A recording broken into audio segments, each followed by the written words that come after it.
Alright, to find all six trig functions of this angle theta, we need to see a right triangle, so we can use SOHCAHTOA. SOHCAHTOA is right triangle trig, so without a right triangle, can't do that. So since we've got this point, we could draw it to the x-axis, and that's where the reference triangle comes in. And the reference triangle, since it's always drawn to the x-axis, whether that's down or up, always creates a right angle, which gives us a right triangle. And the fact to get to this point, you're having to go left 8 and up 15 gives me 2 links on that.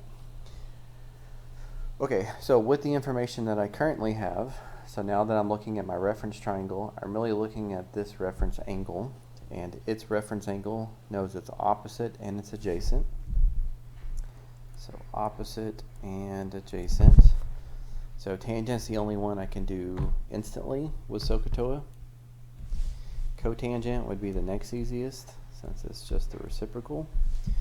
But both cosine and sine need you to know hypotenuse. Okay, so not a big deal. We know 2 of 3 sides of a right triangle, so we can get the third with Pythagorean theorem. So we've got legs squared plus legs squared is hypotenuse squared. Now you do need to be careful that you enter this in correctly.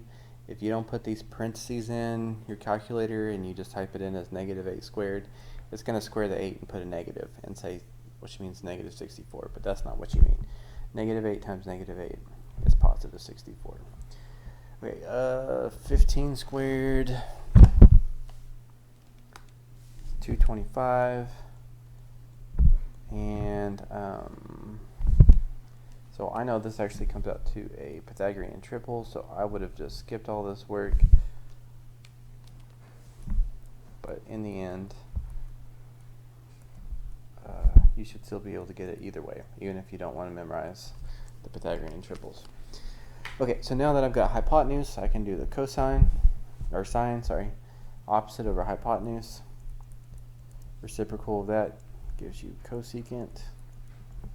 Finally, cosine is adjacent over hypotenuse, and reciprocal of that gives you secant.